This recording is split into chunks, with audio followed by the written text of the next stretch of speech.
It was just another typical day in our household, or so I thought. Lisa had been a marketing manager for years, her job requiring her to meet clients, attend conferences, and often travel to different cities. I was proud of her success.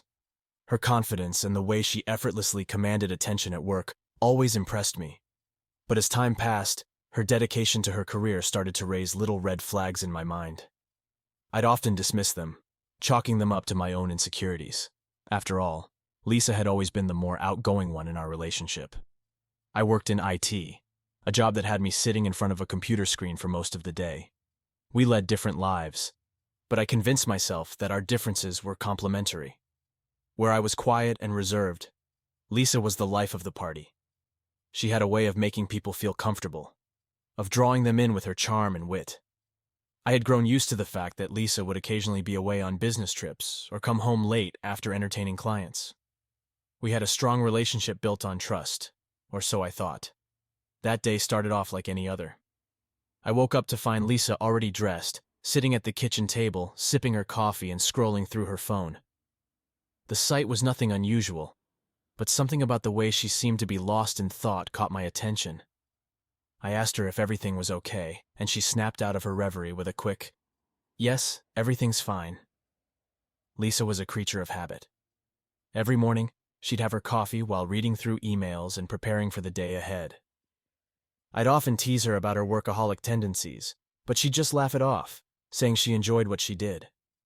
That morning, however, I noticed something different, an undercurrent of tension that I couldn't quite place. As she got up to leave, I watched her gather her things, her movements a little more hurried than usual. She kissed me on the cheek, a quick peck that lacked the warmth it used to have, and headed out the door. I watched her drive away, feeling a strange sense of unease settle in my gut. The day passed in a blur of work and meetings, but I couldn't shake the feeling that something was off. By the time Lisa came home that evening, I had managed to push those thoughts aside. We had dinner together, and I tried to engage her in conversation, but she seemed distracted, her mind elsewhere. It wasn't until later that night that I stumbled upon the first clue that something was terribly wrong. Lisa had gone to bed early, claiming she was exhausted from a long day at work. I stayed up, finishing some work of my own, and decided to join her later. As I walked into our bedroom, I noticed something unusual. Lisa's purse was lying open on the dresser, its contents spilling out. Normally, she was meticulous about keeping her things organized, so seeing her purse in disarray was odd. Curiosity got the better of me, and I glanced inside, intending to tidy it up before heading to bed. That's when I saw them, a small blister pack of pills, partially hidden beneath her wallet. At first, I didn't think much of it. They could have been anything. But as I picked them up and turned the package over, I saw the label.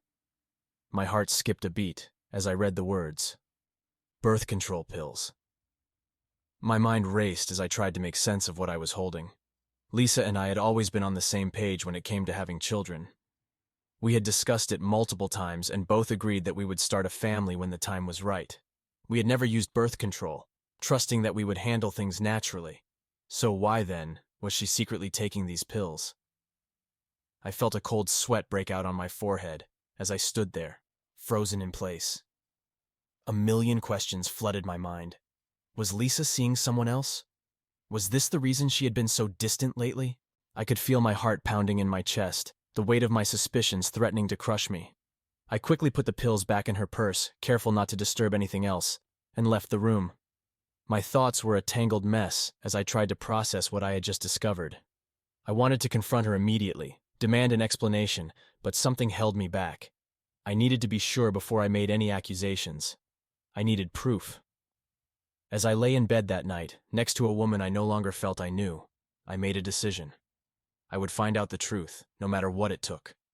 The love we once shared was now tainted with suspicion and doubt, and I couldn't rest until I knew for certain what was going on. Little did I know, the journey I was about to embark on would unravel my life in ways I could never have imagined. The truth, once revealed, would set me on a path of heartache, betrayal, and a thirst for revenge that I never knew I was capable of. And it all started with those pills. The next morning, I woke up with a heavy heart, the discovery of the pills weighing on my mind. Lisa was already up and about, getting ready for another busy day.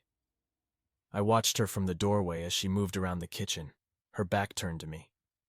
The ease with which she went about her morning routine contrasted sharply with the turmoil inside me. It was as if nothing had changed for her, but for me, everything was different now. I tried to act normal, pushing down the urge to question her right then and there. As we sat down for breakfast, I forced a smile and asked her about her plans for the day. She responded with the usual talk about meetings and client calls, her voice steady and confident. There was no hint of anything unusual in her demeanor, no sign that she was hiding something. But the doubt had taken root, and no matter how much I wanted to believe in her innocence, I couldn't shake the feeling that she was keeping something from me. When she left for work, I decided to stay home that day. I couldn't concentrate on anything else with this cloud of suspicion hanging over me. As soon as Lisa was out the door, I went back to our bedroom and opened her purse again, hoping to find more clues. But the pills were gone. She must have taken them with her, which only deepened my suspicion. The rest of the day passed in a haze. I couldn't focus on anything. My mind kept replaying the discovery of those pills over and over again. Why hadn't she told me she was taking them? What was she hiding? The more I thought about it, the more convinced I became that something was seriously wrong. When Lisa came home that evening, I tried to observe her more closely.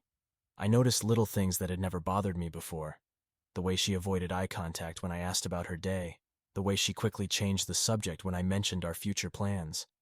It was as if she was deliberately trying to steer the conversation away from anything that might make her uncomfortable. I knew I couldn't go on like this, silently stewing in my suspicions.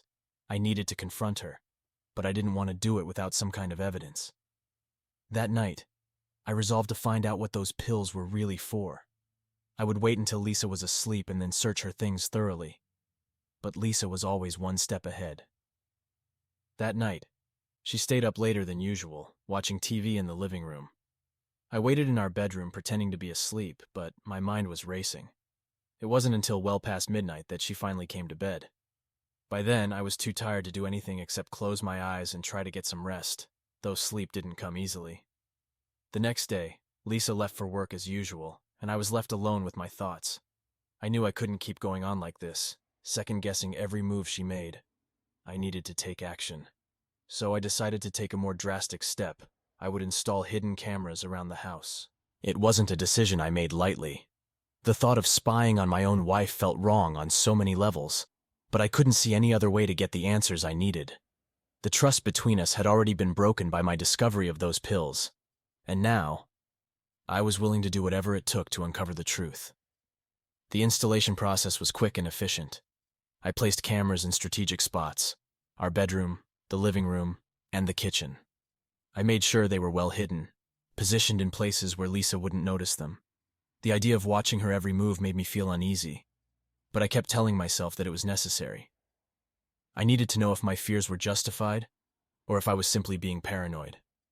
Over the next few days, I monitored the footage religiously. I watched Lisa go about her daily routine, looking for any sign that she was hiding something from me. At first, everything seemed normal.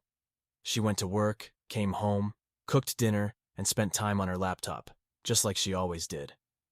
But then, one evening, I saw something that made my blood run cold. Lisa was in the bathroom, getting ready for bed. She opened the medicine cabinet and took out a small box, the same box of pills I had seen before. She popped one out and quickly swallowed it, glancing nervously at the bathroom door as if she was afraid of being caught. My heart pounded as I watched her every move. Why was she taking birth control pills if we weren't even trying to prevent a pregnancy? I felt a surge of anger and betrayal. She had lied to me. She had looked me in the eye and lied about something so fundamental to our relationship. But even with the proof right in front of me, I couldn't bring myself to confront her. Not yet. I needed more information. The next day, I decided to follow her after she left for work. I had never done anything like this before, following someone, spying on them. But desperation drove me. I had to know where she was going, who she was meeting, and why she was so desperate to keep this secret from me. I left the house shortly after Lisa did, making sure to keep a safe distance so she wouldn't notice me. She drove to her office, just like she always did, and I waited outside in my car, watching the entrance. Hours passed, and nothing happened. She stayed in the building, just as she had said she would. By the time the workday ended, I began to feel foolish. Maybe I was overreacting. Maybe there was a perfectly reasonable explanation for everything. But as she left the office and got into her car, I noticed something strange. She didn't drive home. Instead, she headed in the opposite direction, taking a route that was unfamiliar to me. I followed her, my heart racing, as she drove for what felt like an eternity. Eventually, she pulled into the parking lot of a hotel. My hands trembled as I watched her get out of the car and walk towards the entrance. A man was waiting for her, tall, well-dressed, and handsome in a way that made me feel instantly inadequate. They exchanged a few words, and then, to my utter shock, Lisa leaned in and kissed him on the cheek before they both walked into the hotel together. I sat there in stunned silence, unable to process what I had just witnessed. The woman I had loved and trusted for years was walking into a hotel with another man. Every doubt, every suspicion I had ever had was suddenly confirmed in the most devastating way possible. But instead of confronting her right then and there, I made a decision that would change everything. I would follow them inside and catch them in the act. I needed to see it with my own eyes. I needed to hear the lies she would tell when she realized she had been caught. My world was falling apart, and all I could think about was how I was going to bring hers down with it. My hands gripped the steering wheel so tightly that my knuckles turned white. I was parked in the darkened lot of the hotel, staring at the entrance where Lisa had just disappeared with another man. My mind raced, trying to make sense of what I had just witnessed. The disbelief, the anger, the overwhelming sense of betrayal. It all crashed down on me like a tidal wave. I could have stormed inside right then, confronting them in the lobby, demanding answers. But something held me back, a voice in the back of my mind that told me I needed to see this through, to witness the full extent of her betrayal before I made my move. I had come this far. There was no turning back now. I left my car and approached the hotel, my heart pounding in my chest. I kept my head down, hoping to avoid any curious eyes. The lobby was quiet, dimly lit, and almost eerily calm, as if mocking the storm brewing inside me. I approached the reception desk, trying to maintain a semblance of normalcy as I asked for a room, just one floor below the one I had seen them enter. The clerk handed me the key without question, and I made my way to the elevator. My pulse quickened with every step I took down the hallway. As I reached the floor, I took a moment to steady myself, pressing my back against the cold wall.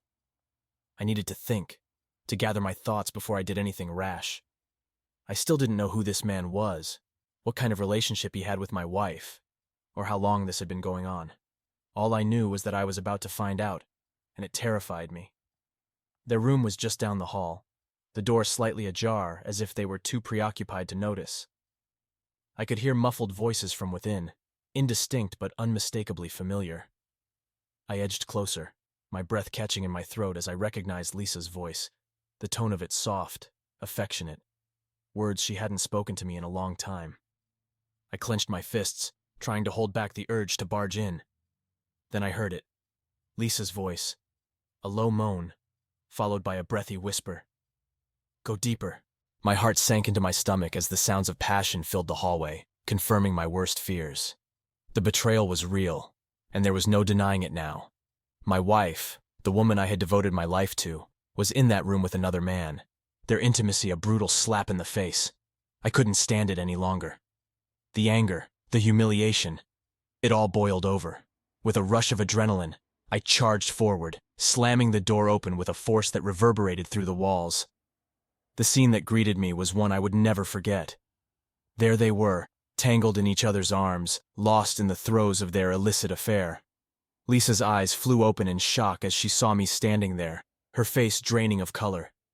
The man, whoever he was, quickly disentangled himself from her, his expression shifting from surprise to fear as he realized who I was. For a moment, the three of us just stared at each other, the air thick with tension and disbelief. "What the hell is this?" I finally managed to spit out, my voice trembling with rage. Lisa scrambled to cover herself, but there was no hiding from the truth. She opened her mouth to speak, but no words came out. Her eyes were wide with fear, but also with something else, guilt. The man, to his credit, didn't run.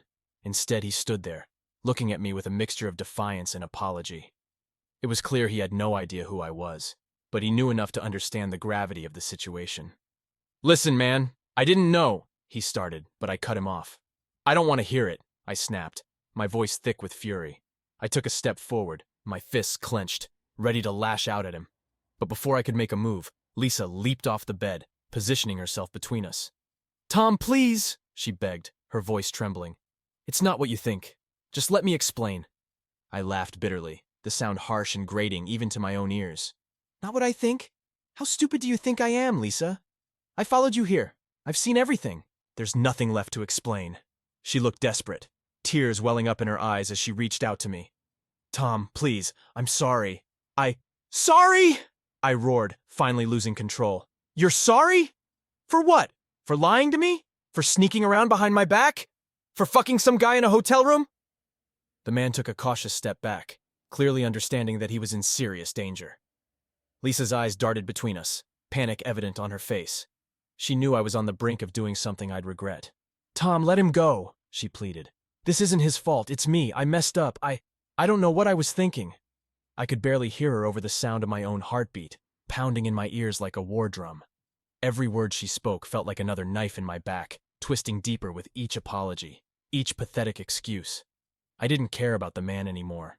He was nothing. All I could see was Lisa, my wife, my partner, the woman I had trusted with everything, now reduced to a liar, a cheater, someone I didn't recognize anymore. "Get out!" I growled at the man, not taking my eyes off Lisa. He hesitated, but when I took another threatening step forward, he quickly grabbed his clothes and bolted from the room, not daring to look back. That left just the two of us. Me, standing in the doorway, and Lisa, still clutching the bedsheet to her chest, tears streaming down her face. For a long moment, neither of us spoke. There was nothing left to say. The damage was done, and there was no going back. "I'm done," I finally said, my voice hollow. "We're done." She looked at me, her face crumpling with sorrow. "Tom, please don't say that. We can fix this. I'll do whatever it takes." I shook my head slowly, the numbness beginning to set in. "There's nothing to fix, Lisa. You've already destroyed everything." With that, I turned and walked out, leaving her standing there in that miserable hotel room, the remnants of our marriage scattered like ashes in the wind. I didn't look back. I couldn't. All I knew was that the life I had once known was over, and I had no idea what would come next. But one thing was certain. I wasn't going to let her get away with this. She had shattered my heart, betrayed my trust, and I was going to make sure she paid for it. The drive home felt surreal, as if I were in a nightmare from which I couldn't wake up. My mind replayed the events of the night over and over, each repetition driving the knife deeper into my heart. I had walked in on my wife, the woman I had loved and trusted, cheating on me with another man. The images were burned into my memory. The sight of them together, the sound of her voice as she moaned in pleasure, the look of guilt and panic on her face when she saw me standing in the doorway. When I finally pulled into the driveway, the house felt like a foreign place, a shell of what it once was. Every corner, every piece of furniture reminded me of the life Lisa and I had built together, now reduced to ruins. I stepped inside, the silence of the house pressing down on me, and I realized I couldn't bear to be there, not yet. I grabbed a bag and threw in some clothes, not caring where I was going. I just needed to get away, to clear my head, to figure out what the hell I was going to do next. As I walked back to the car, my phone buzzed in my pocket. I didn't need to look at the screen to know who it was. Lisa had probably called a dozen times already, desperate to explain, to beg for forgiveness, but I couldn't deal with her right now. I silenced the phone and tossed it onto the passenger seat. I drove aimlessly for hours, letting the road take me wherever it wanted. My thoughts were a jumbled mess, a whirlwind of anger, betrayal, and disbelief. How could she do this to me? How long had this been going on? Was this the first time, or had there been others? The questions gnawed at me, but I had no answers. All I knew was that the woman I had married was a stranger to me now. Eventually, I found myself pulling into the parking lot of a small, dingy motel on the outskirts of town. It was the kind of place that didn't ask questions, where people went to disappear for a while. It suited my needs perfectly. I checked in, paid for a room in cash, and headed inside without a second glance at the receptionist. The room was shabby, with faded wallpaper and a musty smell that clung to everything, but I didn't care. I tossed my bag on the floor and collapsed onto the bed, staring up at the ceiling. The events of the night played on a loop in my mind, refusing to let me rest. I kept seeing Lisa's face, hearing her pleas for forgiveness, but all I felt was cold, empty rage. Sleep came in fitful bursts, each time waking me with a fresh wave of anger. By morning, I was exhausted, but the numbness that had begun to set in the night before was now in full force. I got up, took a cold shower, and stared at my reflection in the mirror. The man looking back at me was a stranger, just like the woman I had caught in that hotel room. I left the motel without a word to anyone and drove to my lawyer's office. The decision had been made the moment I walked out of that hotel room. I wasn't going to let Lisa's betrayal ruin me. I was going to file for divorce and make sure she got nothing more from me than the legal minimum. I wanted her to feel the full consequences of her actions. My lawyer, Carla, was a no-nonsense woman in her mid-40s, known for her ruthless approach in divorce cases. She didn't waste time with pleasantries when I walked into her office that morning. One look at my face told her everything she needed to know. "Tom, what happened?" she asked, her voice sharp and to the point. I sat down in the chair opposite her and recounted the events of the previous night, leaving out no details. As I spoke, I could see the wheels turning in her mind, already formulating a plan of attack. When I was done, she leaned back in her chair, her expression hard. "I'm sorry you had to go through that," she said, her voice softer now. "But if it's any consolation, you have a strong case for divorce. Infidelity is a clear-cut reason, and we can use it to your advantage." I nodded, though the thought of dragging this out in court was the last thing I wanted. But I couldn't let Lisa walk away from this unscathed. I couldn't let her think she could just betray me and move on with her life as if nothing had happened. "I want this over as quickly as possible," I told Carla. "I don't care about the house, the cars, any of it. I just want out." Carla nodded, making notes on a legal pad. "I understand, but before we proceed, I need to know if you want to use what you saw last night in court. It could expedite the process, but it will also make things more public." The thought of airing our dirty laundry in front of a judge, of having to relive that night over and over again, made me sick to my stomach. But at the same time, I wanted Lisa to suffer. I wanted the world to know what she had done. "Use it," I said finally. "I don't care who knows. I want her to feel the same pain I'm feeling right now." Carla nodded again, her expression grim. "We'll need evidence then. Photos, videos, anything that can prove what happened." "I already have some," I admitted, thinking of the footage from the hidden cameras I had installed. "I'll get it to you as soon as possible." Carla's eyes widened slightly, but she quickly regained her composure. "Good. The more evidence we have, the stronger our case will be. I'll start the paperwork immediately, and we'll serve her the papers within the week." I left Carla's office feeling drained, but resolute. The path ahead wasn't going to be easy, but I was determined to see it through.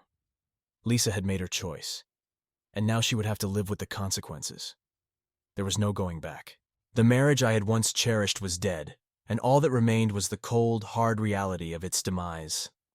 When I returned to the house later that day, it felt even more foreign than before. I couldn't bear to stay there, surrounded by the memories of a life that was no longer mine.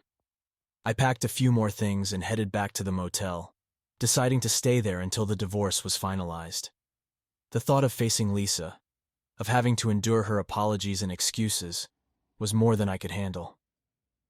As I sat alone in that dingy room, I realized that I was no longer the man I had been just a day ago. The betrayal had changed me, hardened me in ways I didn't think possible.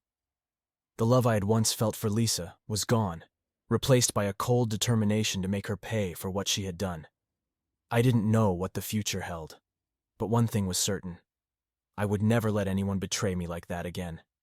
The days that followed were a blur of anger, paperwork, and isolation. Carla worked quickly, as I requested, gathering the necessary evidence, filing the papers, and setting the wheels of the divorce in motion.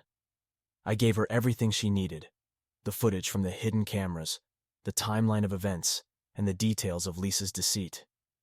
I barely recognized the man I had become, cold and methodical, focused only on the end goal: making Lisa pay. I hadn't spoken to Lisa since that night at the hotel. She had left countless voicemails, each one more desperate than the last. but I deleted them without listening. I couldn't bear to hear her voice, to listen to her excuses or apologies. They were meaningless now. The woman I had loved was gone, replaced by someone I didn't know, someone who had betrayed me in the worst possible way. When the papers were finally ready, Carla asked me if I wanted to serve them to Lisa myself. The idea was tempting. I imagined the look on her face when she realized what was happening, when she understood that there was no going back. But I knew it was better to leave that to the professionals. I didn't trust myself to keep my emotions in check if I saw her in person. I had been staying at the motel, avoiding our house like it was cursed. The life I had shared with Lisa felt like a distant memory, and I had no desire to revisit it. The motel room became my new reality, stark, impersonal, and devoid of any reminders of the life I had lost. I spent my days at work, throwing myself into projects to keep my mind off the impending confrontation. But no matter how hard I tried, the image of Lisa with that man in the hotel room haunted me. One evening, as I sat in the dimly lit motel room, nursing a drink, my phone buzzed with a new message. I ignored it at first, assuming it was another one of Lisa's attempts to reach me. But something made me check it this time. It wasn't Lisa. It was Carla. "Papers have been served. She didn't take it well. I'll keep you updated." A grim satisfaction settled over me as I read her words. Lisa knew now. She knew that I wasn't going to forgive her, that our marriage was over. I pictured her reaction, the shock and panic on her face, and it gave me a small sense of vindication. But the satisfaction was short-lived. I knew this wasn't over. Not yet. Later that night, as I lay on the lumpy motel bed, staring at the ceiling, the anger I had been holding back for days finally broke free. I couldn't just let Lisa walk away from this with a simple divorce. She had destroyed our life together, shattered my trust, and humiliated me. I wanted her to feel the same pain I was feeling. I wanted her to suffer. A plan began to form in my mind, dark and twisted. I knew I shouldn't entertain such thoughts, that I should just let the legal process play out and move on with my life. But the anger, the betrayal, it consumed me, driving me to a place I had never been before. The next day, I called Carla to discuss the terms of the divorce. She had drafted the paperwork with standard clauses, division of assets, spousal support, all the usual things. But I wasn't interested in the usual. I wanted to hit Lisa where it hurt the most, to strip her of everything she held dear. "Carla, I want to amend the terms," I said, my voice calm and controlled. "I want to make sure she doesn't get a single penny more than she's entitled to. No spousal support, no extra assets, nothing. And I want full ownership of the house." Carla was silent for a moment, clearly taken aback by my request. "Tom, I understand that you're angry, but this could drag things out in court.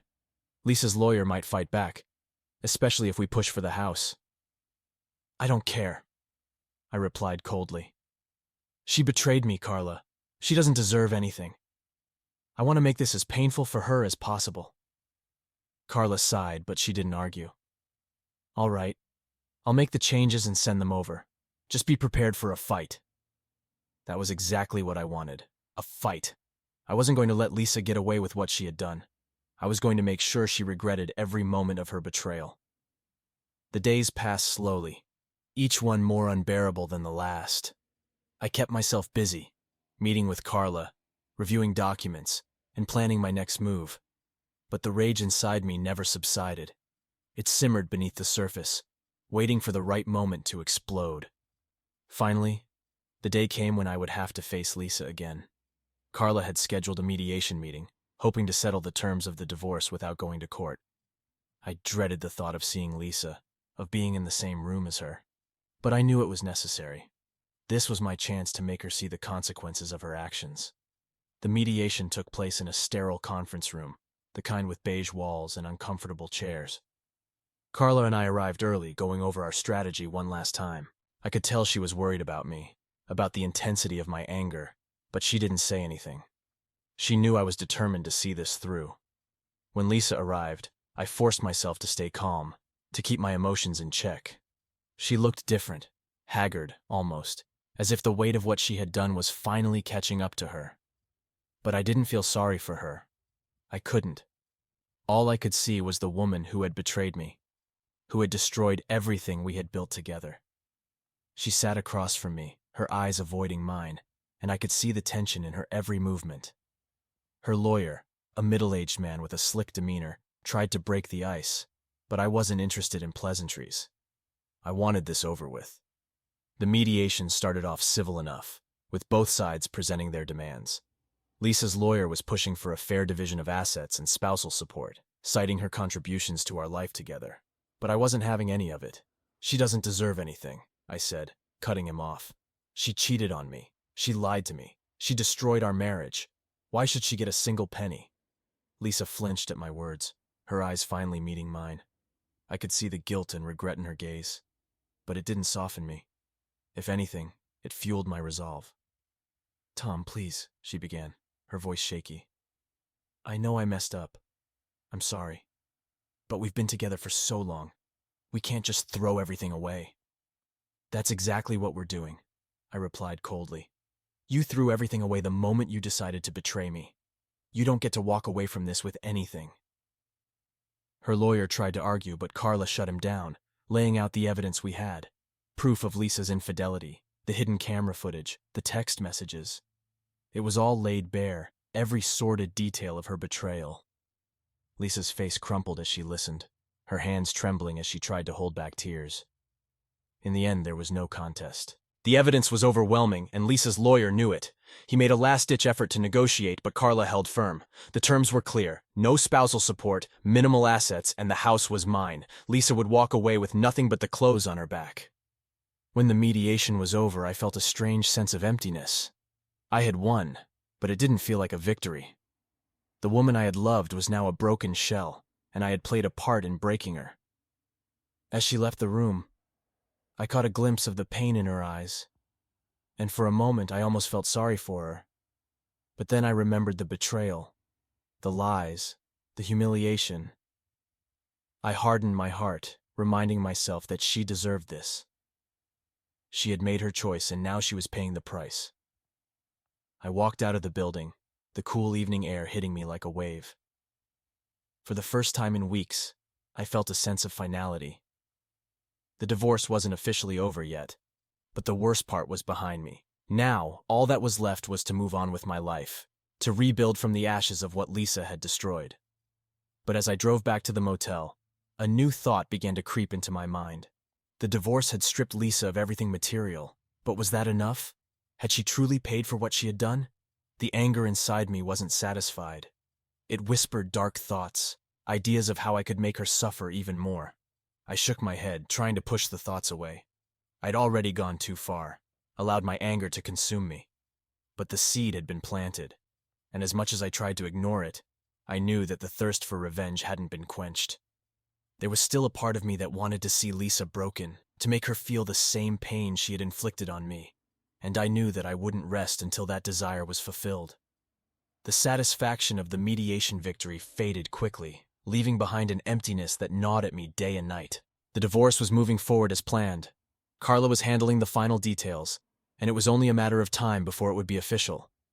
But instead of feeling relief, I felt restless, consumed by thoughts of Lisa and what she had done. I moved out of the motel and back into our house, or more accurately, my house now. Lisa had been forced to leave, taking only what she could carry. I hadn't been there when she packed up and left, but the house felt like a mausoleum when I returned, empty and cold. All of her things were gone, leaving behind hollow spaces where memories used to be. I walked through each room, feeling the weight of the silence pressing down on me. The bed we had shared, now stripped of her presence. The kitchen where we had cooked together, now devoid of her laughter. The living room where we had watched movies, now echoing with the absence of her warmth. Everything reminded me of what I had lost, and yet, I couldn't bring myself to feel anything other than anger. Her betrayal had hollowed me out, leaving behind a shell of the man I used to be. I tried to distract myself, throwing myself into work, going out with colleagues, even picking up new hobbies. But nothing seemed to fill the void. Every moment of peace was shattered by memories of Lisa with that man, their bodies entwined in a cheap hotel room, her voice begging for more. The more I tried to move on, the more I realized I couldn't. One evening, after a particularly exhausting day at work, I sat on the couch, nursing a drink, and let my thoughts wander. The idea of revenge had been gnawing at me ever since the mediation, and no matter how hard I tried to push it away, it kept creeping back in. What if I could do more than just strip Lisa of her possessions? What if I could ruin her life, the way she had ruined mine? I hated myself for even thinking it, but the thought wouldn't go away. The more I considered it, the more it made sense.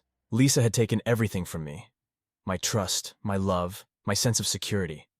Why should she be allowed to walk away and rebuild her life? Why should she get to start over while I was left with nothing but bitterness? The darkness inside me grew, fed by my anger and pain. I started planning. Small things at first, petty acts of revenge that would cause her minor inconveniences. I canceled the utilities in her new apartment, leaving her without electricity or water.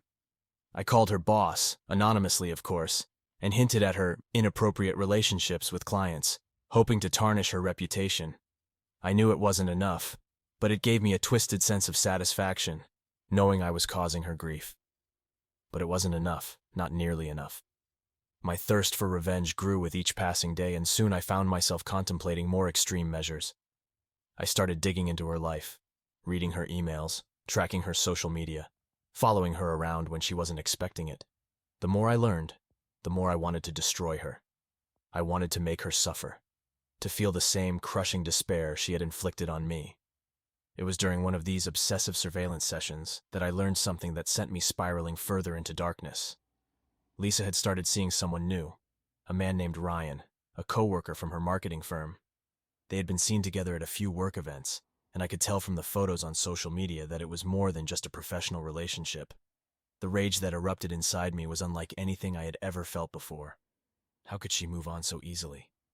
How could she just replace me with someone else, as if I had never mattered? The thought of Lisa being with another man, of her sharing the same intimacy she had once shared with me, drove me to the brink of madness. I knew then that my petty acts of revenge weren't enough. If I wanted to truly make her pay, I had to go further. I had to ruin her new relationship, destroy any chance she had of finding happiness with someone else. And so, I began plotting my next move. The first step was gathering information. I hacked into Lisa's email account, something that came disturbingly easy to me after years of working in IT. I sifted through her messages, learning everything I could about her new life with Ryan. The more I read, the more I felt my anger growing. They exchanged sweet nothings, made plans for the future, even discussed the possibility of moving in together. It was as if I had never existed, as if our years together meant nothing. I couldn't let that happen. I wouldn't let that happen. I started by sending anonymous emails to Ryan, pretending to be a concerned friend who had inside information about Lisa's past. I hinted at her infidelity, her lies, and her betrayal, painting a picture of a woman who couldn't be trusted.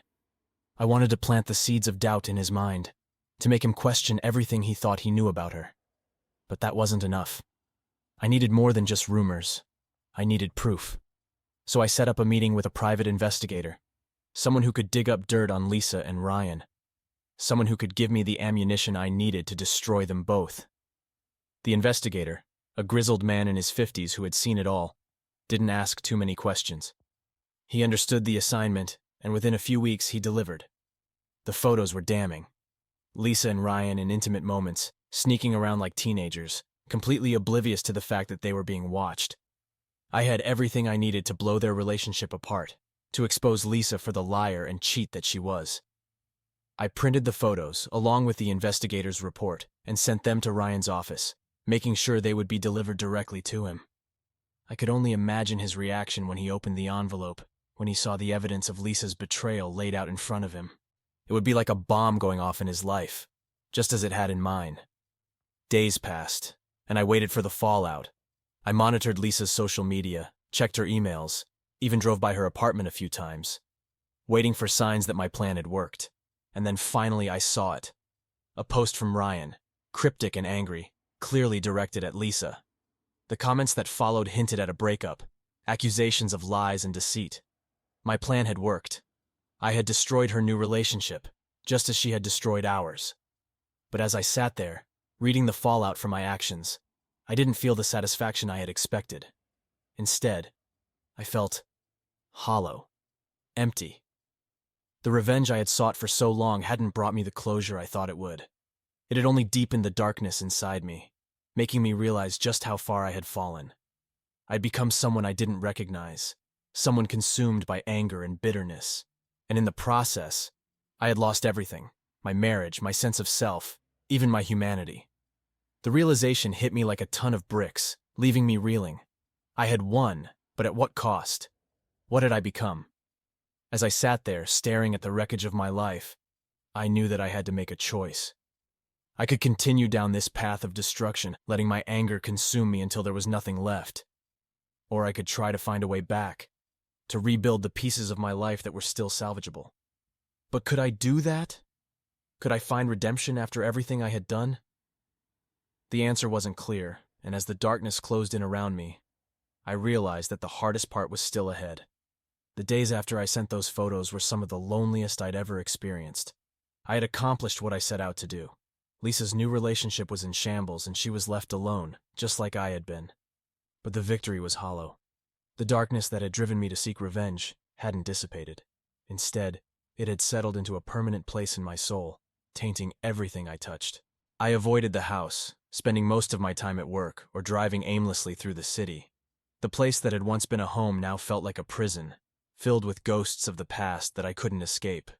I couldn't bear to be there, surrounded by memories of a life that no longer existed. One evening, after a particularly long day at work, I found myself parked outside a bar I used to frequent with Lisa.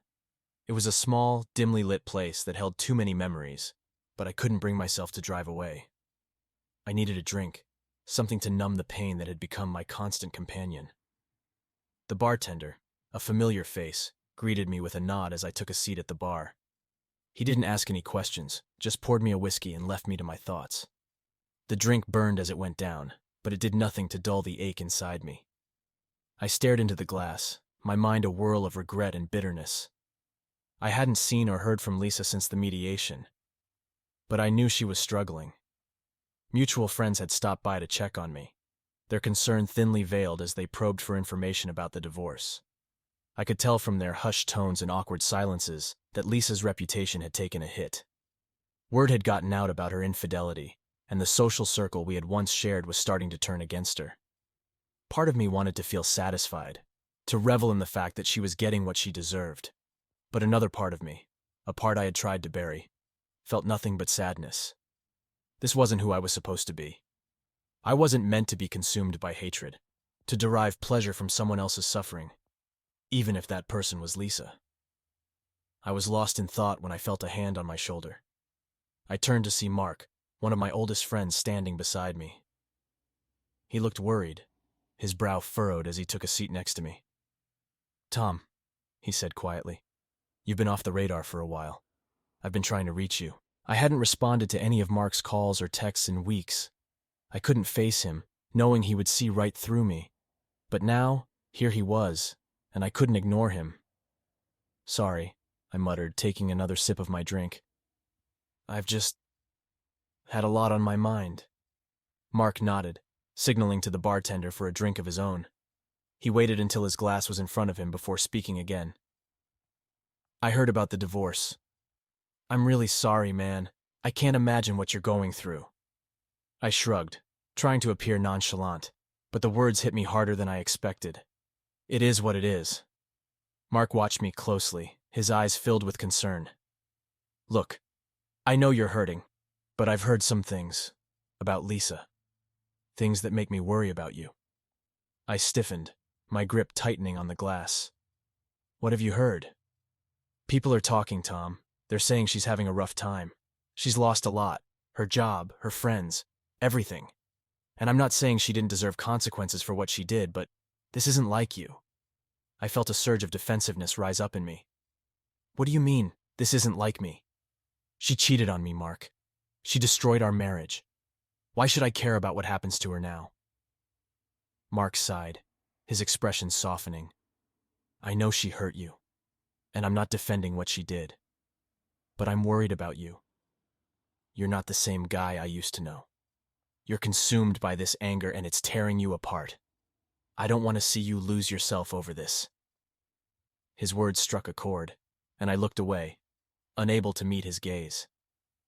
Mark had always been a straight shooter, never one to sugarcoat things. And now, hearing the concern in his voice, I realized how far I had fallen. "I don't know how to stop," I admitted quietly. "The anger. It's all I have left." Mark placed a hand on my shoulder, squeezing gently. "You're stronger than this, Tom. You've always been the guy who stands up for what's right, who doesn't let anger control him. Don't let Lisa's mistakes ruin your life too. You need to find a way to move on, to rebuild." His words stayed with me long after we left the bar. For the first time in weeks, I felt a sliver of doubt about the path I had taken. Mark was right. I wasn't the man I used to be. The revenge I had sought had consumed me, leaving me hollow and empty. I had destroyed Lisa, but in the process, I had also destroyed a part of myself. The next morning, I woke up with a splitting headache, a reminder of the drinks I had consumed the night before. But the conversation with Mark weighed even heavier on my mind. I couldn't keep going like this. I couldn't keep letting my anger dictate my actions. Something had to change. I decided to visit the house that morning. I hadn't been there in days, and the thought of returning filled me with dread. But I needed to face it, to confront the remnants of my old life and figure out what came next. The drive there felt longer than usual, each mile bringing me closer to the reality I'd been avoiding. When I arrived, the house looked the same as it always had, but it felt different. The sense of warmth and comfort it once held was gone, replaced by a cold emptiness. I walked through the front door, the silence almost deafening as I made my way through the familiar rooms. I stopped in the living room, staring at the empty space where Lisa's things used to be. The walls felt closer, the air heavier, as if the house itself was suffocating under the weight of what had happened. I realized that this place, once a sanctuary, was now a tomb for the marriage I had once cherished. I wandered through the rooms, my thoughts a jumbled mess. How had things gotten to this point? How had I allowed myself to be consumed by so much anger and bitterness? I had sought revenge, and I had gotten it, but it had come at a price I wasn't sure I was willing to pay anymore. As I stood in the bedroom, the bed neatly made but devoid of any life, I felt a wave of emotion crash over me. I sank onto the bed, burying my face in my hands as the tears came. I hadn't cried since the night I caught Lisa with that man. But now, the floodgates opened, and I let it all out. The pain, the betrayal, the loss of everything I had once held dear. I cried for the love we had lost, for the future we had planned that would never come to pass.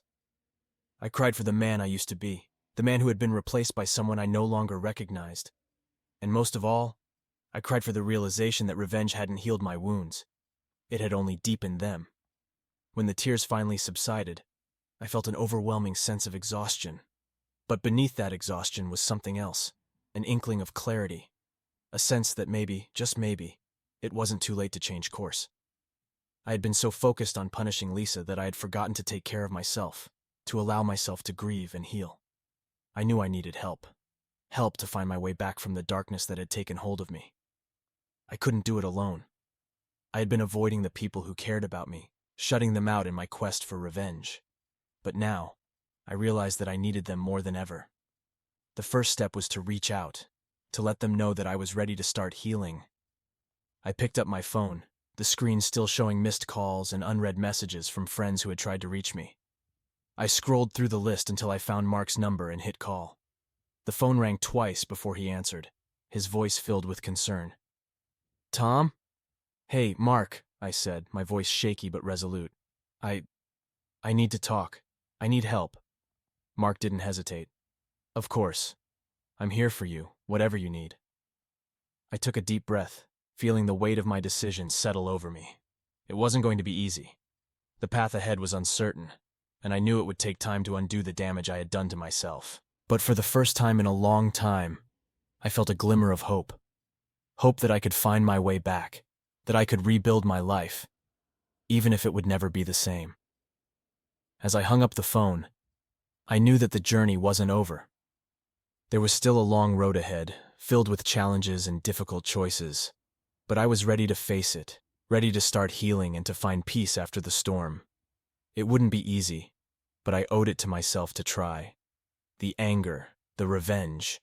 It had been my downfall, but it didn't have to define me. I could be more than the man consumed by bitterness. I could learn to forgive, even if I could never forget. And in that forgiveness, maybe I could find the strength to rebuild my life and finally move on. The decision to seek help was only the first step on a long and painful journey. After that conversation with Mark, I realized that I couldn't keep living in the past, consumed by the anger and bitterness that had been my constant companion since Lisa's betrayal. But knowing I needed to change and actually doing it were two very different things. Mark came over the next day, and we talked for hours. It wasn't the kind of talk we used to have over beers and football games. This was raw, uncomfortable, and real. I opened up to him in ways I hadn't allowed myself to before, admitting the depth of my pain, my regrets, and the darkness that had taken hold of me. Mark listened without judgment, offering his support and understanding. He encouraged me to see a therapist, to start working through the mess in my head with someone who could help me make sense of it all. The idea of therapy had always seemed unnecessary to me, something for people who couldn't handle their problems on their own. But now, as I faced the wreckage of my life, I realized that I was one of those people. I couldn't handle this alone. I needed someone to guide me, to help me untangle the knot of emotions that had become my daily reality. I booked an appointment with a therapist Mark recommended, a man named Dr. Bradley, who had a reputation for being both tough and compassionate. The first session was brutal. Dr. Bradley didn't let me hide behind excuses or deflect with anger. He pushed me to confront the pain I'd been avoiding, to face the truth about what had happened and what I had become. "There's no easy way out of this," he told me during that first session, his voice calm but firm. "You've been through a traumatic experience and you've allowed it to consume you. But that doesn't have to be the end of your story. You can choose a different path." I wasn't sure if I believed him at first, but I kept going back. Each session forced me to dig deeper, to examine the roots of my anger and bitterness, to understand why I had let revenge take over my life. Dr. Bradley helped me see that the revenge hadn't been about Lisa at all. It had been about me, about trying to regain control in a situation where I had felt powerless. But instead of finding control, I had only found more pain. The process was slow and painful. There were days when I wanted to give up, when it felt like the anger was too deeply ingrained to ever be uprooted. But each time I walked out of Dr. Bradley's office, I felt a little lighter, a little more in control. The darkness that had clouded my mind began to lift, replaced by a sense of clarity I hadn't felt in months. But therapy wasn't a magic cure. It didn't erase the pain or make the memories of Lisa's betrayal disappear. What it did was help me find a way to live with those memories, to accept them as part of my past without letting them define my future. I began to understand that healing wasn't about forgetting. It was about moving forward in spite of the pain. Outside of therapy, I started taking small steps to rebuild my life. I reconnected with friends I had pushed away during the divorce, slowly letting them back into my life. I apologized for my distance, for the way I had shut them out, and to my surprise, they welcomed me back without hesitation. They understood that I had been going through hell, and they were just glad to have me back. Mark became my lifeline during this time. He didn't push me to do anything I wasn't ready for, but he was always there, ready to listen, to offer a distraction, or just to sit in silence when words felt too heavy. We started going out again, catching games, having dinners, and just enjoying each other's company. It wasn't the same as before, but it was a start. One of the hardest steps was returning to the house, the place that had once been my home, but had become a reminder of everything I had lost. I had avoided it for so long, but I knew I couldn't keep running. If I was going to move on, I needed to reclaim that space, to make it mine again. I started small, redecorating one room at a time. I got rid of anything that reminded me of Lisa, replacing the furniture, the art, even the paint on the walls. It was therapeutic in a way, each change a small victory in reclaiming my life. By the time I was done, the house felt different. Still familiar, but no longer haunted by the ghosts of our marriage. It was a place where I could start anew, where I could build a life that was mine alone. As the weeks turned into months, I began to see the changes in myself. The anger that had once been my constant companion began to fade. replaced by a sense of peace I hadn't felt in a long time. I still thought about Lisa, of course. There were days when the memories would hit me out of nowhere, bringing with them a pang of sadness or regret. But those moments were becoming less frequent, less overwhelming. I was learning to let go, to accept that the past was behind me and that the future was mine to shape. One day, as I sat in Dr. Bradley's office, he asked me a question that caught me off guard. "Have you thought about forgiveness?" he asked, his tone gentle but probing. I frowned, unsure of how to respond. "Forgiveness? For Lisa?" Dr. Bradley nodded. "For her, yes. But also for yourself. You've been carrying a lot of guilt, a lot of self-blame for what happened. Forgiveness doesn't mean condoning what she did or pretending it didn't hurt you. It means releasing the hold that pain has over you. It's about finding peace." The idea of forgiving Lisa was one I had resisted for a long time. How could I forgive her for what she had done? How could I just let go of the betrayal that had shattered my life? But as I sat there, thinking about Dr. Bradley's words, I realized that forgiveness wasn't about her. It was about me. It was about freeing myself from the bitterness that had kept me chained to the past. I didn't know if I was ready to forgive her, not completely. But I was willing to try. I had spent so much time hating her, resenting her for what she had done, that I had lost sight of who I was. If I was ever going to truly move on, I needed to find a way to let go of that hatred. So, I began the process of forgiveness, not in a grand gesture or a single moment of clarity, but in small, deliberate steps. I started by acknowledging my feelings, by allowing myself to grieve for the marriage we had lost. I let myself remember the good times, the love we had shared before it all fell apart. And then, slowly, I began to let go of the anger. It wasn't easy. There were days when I wanted to hold on to the bitterness, when the pain felt too raw to release. But I kept at it, chipping away at the walls I had built around my heart. And over time, I began to feel a sense of freedom, a lightness that came from letting go of the burden I had been carrying for so long. As I moved forward, I realized that forgiveness wasn't about forgetting or absolving. It was about accepting what had happened, learning from it, and allowing myself to heal. It was about reclaiming my life, about finding peace within myself, and about choosing to live without the weight of the past dragging me down. Months later, I found myself in a place I never thought I'd reach, at peace with the past, and cautiously hopeful for the future. The divorce had been finalized, the papers signed, and Lisa was no longer a part of my life. But the anger that had once defined me was gone, replaced by a sense of acceptance. I wasn't fully healed. There were still scars, still moments of sadness and regret. But I was on the right path, and I knew that with time, I would continue to grow, to rebuild, to find happiness again. One evening, as I sat on the porch of my newly redecorated house, watching the sunset, I felt something I hadn't felt in a long time. Hope. It was a fragile thing, delicate and new, but it was there, blooming quietly within me.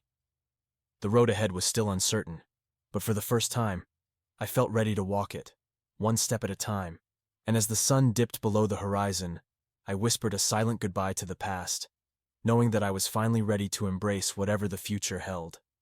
With each passing day, I felt myself growing stronger, more capable of facing whatever life had to offer. The darkness that had once consumed me had faded to a distant memory, a reminder of the man I had been, but no longer the man I was. I had spent so much time rebuilding my life, reclaiming my sense of self, and now, as the days turned into weeks, I found myself wondering what came next. The house, once a place of sorrow, had become a sanctuary. The changes I had made, new furniture, new decor, new memories, had transformed it into a space that was wholly mine. I had spent so much time tearing down the remnants of my old life, but now, I was ready to start building something new. It wasn't just the house that had changed. I had changed too. Therapy had helped me confront my demons, to understand the depths of my anger and the pain that had fueled it. But more than that, it had given me the tools to move forward, to live a life that wasn't defined by the past. I had reconnected with friends, strengthened old bonds, and even started exploring new interests, things I had always wanted to try but had never made time for. One of those interests was writing. It had started as a way to process my emotions, a therapeutic exercise suggested by Dr. Bradley. But over time, it had become something more, a passion, a way to express myself and explore the complexities of life. I found that writing allowed me to make sense of the chaos that had once ruled my mind, to distill my thoughts and emotions into something tangible, something that could be understood and shared. I began to write every day, sometimes for hours at a time. At first, it was just for me, a private journal of sorts, where I could pour out my thoughts without fear of judgment. But as I continued, I found myself crafting stories, characters, and worlds that were far removed from my own life. It was liberating, allowing me to explore new perspectives and experiences, to create something beautiful out of the pain I had endured. Mark noticed the change in me and encouraged me to pursue it further. "You've got something here, Tom," he told me one evening over dinner. "You should think about sharing it with others. You never know where it might lead." I was hesitant at first, unsure if my writing was worth sharing. But the idea intrigued me, and the more I thought about it, the more it made sense. Writing had given me a new purpose, a way to channel my emotions into something positive. Maybe it was time to take that next step, to see if my words could reach others. So, I started small. I submitted a short story to an online magazine expecting nothing more than a polite rejection. But to my surprise, the editor responded with enthusiasm, offering to publish the piece in their next issue. The validation was a shock, but it also filled me with a sense of pride I hadn't felt in a long time. For the first time since the divorce, I felt like I was on the right path, like I had found something that was truly mine. The publication of that first story opened doors I hadn't even known were there. More opportunities came, more chances to share my work, and with each success, my confidence grew. Writing became more than just a hobby. It became a career, a new chapter in my life that was defined not by the pain of the past, but by the possibilities of the future. As I continued to build this new life, I found that the anger and bitterness that had once plagued me had faded into the background. They were still there, of course, like old scars that would never fully heal, but they no longer controlled me. I had learned to forgive, not just Lisa, but myself. I had made mistakes. I had let my anger consume me, but I had also found the strength to rise above it, to rebuild from the ashes of what had been destroyed. It was during this time that I heard from Lisa again. I hadn't spoken to her since the mediation, and the thought of her had become less painful over time. But when I saw her name on my phone one evening, I hesitated, unsure if I was ready to face that part of my life again. I answered the call, and for a moment neither of us spoke. The silence was heavy, filled with unspoken words and unresolved emotions. Finally, Lisa broke the silence. "Tom," she said softly, her voice familiar but tinged with something I couldn't quite place. "I'm sorry for calling out of the blue. I wanted to talk." I didn't know what to say. A part of me wanted to hang up, to avoid reopening old wounds. But another part of me was curious about what she wanted, about what she had to say. "What do you want, Lisa?" I asked, my voice more even than I expected. She hesitated, and I could hear the emotion in her voice when she spoke again. "I've been doing a lot of thinking, and I realized there are things I need to say to you, things I should have said a long time ago." I listened as she spoke, her words coming slowly, as if each one was a struggle. She apologized, truly apologized, for everything she had done, for the betrayal, for the pain she had caused. She admitted that she had been wrong, that she had let her own insecurities and fears drive her to do things she regretted. She told me about the struggles she had faced since the divorce, the loneliness, the guilt, and how she had finally started to confront her own demons. "I know it doesn't change anything," she said, her voice breaking slightly. "But I needed you to know that I'm sorry. I'm sorry for everything." As I listened to her, I felt a strange mix of emotions: sadness, empathy, but also a sense of closure. This was the apology I had wanted, the acknowledgement of the pain she had caused. But now, after everything I had been through, I realized that I didn't need it anymore. I had already started to heal, to move on, and while her words were meaningful, they weren't necessary for my journey. I appreciate you saying that, I replied after a moment. But I've moved on, Lisa. I'm in a different place now, and I think it's best if we both continue to move forward. She was silent for a moment, and I could sense the weight of my words sinking in. I understand, she said finally. I hope you find happiness, Tom. You deserve it. Thank you, I said, feeling a sense of peace settle over me. I hope you do too. We ended the call on amicable terms, and as I put down the phone, I realized that something had shifted inside me. The chapter with Lisa was finally, truly closed. I had found the closure I needed, not through her words, but through my own journey of healing and self-discovery. The past no longer held me captive. I was free to embrace the future, whatever it might hold. The next few months were a period of growth and renewal. My writing career continued to flourish, and I found joy in the creative process, in the stories I was able to tell. I made new friends, built new connections, and even started dating again.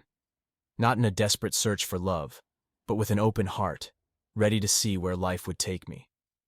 One evening, as I sat at my desk working on a new story, I received an email from a literary agent who had read one of my published pieces. She expressed interest in representing me, in helping me take my writing to the next level. It was an opportunity I hadn't expected, but one that felt right. Another step forward in the life I was building for myself. As I looked around the room, at the bookshelves filled with my favorite novels, the desk cluttered with notes and drafts, and the walls adorned with new art, I felt a deep sense of contentment. This was my life now, one that I had built from the ground up, piece by piece. It wasn't perfect, and there were still challenges ahead, but it was mine. And for the first time in a long time, I felt truly at peace. The darkness that had once consumed me was gone, replaced by a sense of hope and possibility. I had been through hell, but I had come out the other side stronger, wiser, and ready to embrace whatever the future held. As I closed my laptop and prepared for bed, I took one last look around the room, feeling a sense of pride in how far I had come. The journey hadn't been easy, but it had led me to a place of healing and renewal. And as I turned off the lights and lay down to sleep, I knew that I was finally ready to leave the past behind and embrace the new beginning that awaited me. The months that followed were some of the most fulfilling of my life. The chaos and turmoil that had once defined my days were replaced by a sense of purpose and clarity. I was no longer living in the shadow of the past, but stepping into a future that was bright with possibility. My journey through the darkness had led me to a place of peace, and now I was ready to embrace whatever came next. My writing career continued to grow, and with the support of the literary agent I had connected with, I found myself venturing into new and exciting projects. What had once been a therapeutic outlet had become a true passion, a way to express myself and connect with others in ways I had never imagined. My work was being published in more prominent outlets, and I was even approached to write a book, an idea that both thrilled and terrified me. But instead of shying away from the challenge, I embraced it, seeing it as another step in my journey of self-discovery. My personal life also took on a new dimension. The friendships I had rekindled became a source of strength and joy, and I was grateful for the people who had stood by me, even when I had pushed them away. Mark, in particular, became more than just a friend. He was a brother in every sense of the word. We had weathered the storm together, and our bond was stronger for it. I also began to explore the idea of dating again, something that had once seemed impossible. I wasn't looking for anything serious, just enjoying the process of meeting new people, sharing experiences, and learning more about myself in the process. I was cautious, taking things slowly, but with each new connection, I felt more confident, more open to the possibilities that life had to offer. One of those connections stood out, a woman named Emily, who I met through a mutual friend. She was smart, funny, and shared my love for books and writing. Our conversations flowed easily, and there was a warmth to her presence that I hadn't felt in a long time. We started seeing each other casually, with no pressure or expectations, just enjoying each other's company and seeing where things might lead. As the weeks turned into months, our relationship deepened, and I found myself feeling something I hadn't expected: hope. Hope that maybe, just maybe, I could love again. It wasn't the all-consuming, passionate love I had once felt for Lisa, but something different, something more mature, more grounded. It was built on mutual respect, shared interests, and a genuine affection that grew stronger with each passing day. Emily was patient with me, understanding that I was still healing, still finding my way. She didn't push me to open up before I was ready, but she was there when I needed her, offering support and encouragement without judgment. For the first time in a long time, I felt like I could be myself, without fear of being hurt or betrayed. It was a slow, careful process, but I was learning to trust again, to let someone into my life without the walls I had built so high. One evening, as we sat together on my porch watching the sunset, I realized how far I had come. The man I was now was different from the man I had been a year ago, but in many ways, he was stronger, more resilient. I had been through so much, but I'd come out the other side with a clearer sense of who I was and what I wanted from life. As the sun dipped below the horizon, casting a golden glow over the world, I turned to Emily and smiled. "I never thought I'd find peace again," I admitted, my voice soft but steady. "But here I am." She smiled back, her eyes filled with understanding. "You've come a long way, Tom. You should be proud of yourself." "I am," I replied, and for the first time in a long time, I truly meant it. "But I couldn't have done it without the people who stuck by me. Without you." She took my hand, her touch gentle but reassuring. "We all need someone to lean on sometimes. I'm just glad I could be that for you." We sat in comfortable silence for a while, watching the sky darken and the stars begin to twinkle above. There was no rush, no need to fill the silence with words. It was enough just to be there, together, in that moment. Eventually, Emily turned to me, a thoughtful expression on her face. "Tom, have you thought about what you want to do next? Now that you're in a better place, I mean." I had been asking myself that same question for a while now. The writing was going well, my personal life was stable, and I felt ready to take on new challenges. But what did I want from the future? What would make this new chapter of my life truly fulfilling?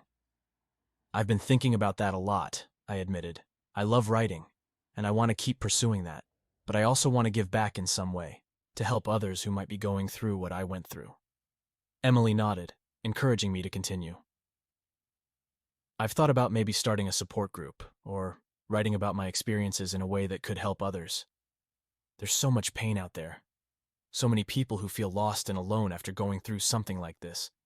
If I can use my story to help even one person find their way, it would be worth it."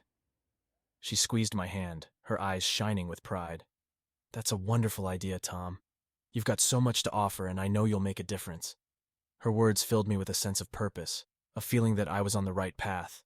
The past had been painful, but it had also shaped me, taught me lessons that I could use to help others. I wasn't just surviving anymore. I was thriving, and I was ready to embrace whatever the future held. Over the next few months, I began to put my plans into action. I started writing a memoir, detailing my journey from the depths of despair to the peace I had found. It wasn't an easy process. Reliving those painful memories was difficult, but it was also cathartic. The more I wrote, the more I realized how far I had come and how much strength I had gained along the way. I also reached out to local organizations, offering to speak at events, to share my story with others who might be struggling. It was a way to give back, to use my experiences to help others find hope and healing. Each time I spoke, I was reminded of the power of connection, of how much we can help each other by simply sharing our stories. As the months passed, my life took on a new rhythm. I continued to write, to connect with others, to build a future that was filled with purpose and joy. Emily remained a constant presence in my life, and our relationship grew stronger with each passing day. We weren't rushing into anything, but we were building something real, something that had the potential to last. One day, as we were walking through the park, enjoying the crisp autumn air, I realized that I was truly happy. It wasn't the fleeting happiness of a moment, but a deep, abiding contentment that came from knowing I had survived, that I had rebuilt my life from the ground up. I had been through the worst, but I had come out the other side stronger, wiser, and ready to embrace whatever came next. As we paused to admire the changing leaves, I turned to Emily, feeling a sense of gratitude that was almost overwhelming. "Thank you," I said, my voice filled with emotion. She looked at me, surprised. "For what?" "For being here, for helping me find my way." She smiled, her eyes warm and loving. "You did the hard work, Tom. I just walked beside you." And that was the truth. I had done the hard work, but I had also been blessed with the support of those who cared about me. They had helped me find my way back from the brink, and now, as I stood on the threshold of a new chapter in my life, I knew I wasn't alone. The past was behind me, and the future was bright with possibility. There would still be challenges, still moments of doubt and fear, but I was ready to face them. I had found my way out of the darkness, and now I was stepping into the light. As we continued our walk hand in hand, I felt a sense of peace settle over me. A peace that came from knowing that, no matter what happened, I had the strength to overcome it. The journey had been long and painful, but it had led me to this moment, to this new beginning, and for the first time in a long time, I was excited about what the future held.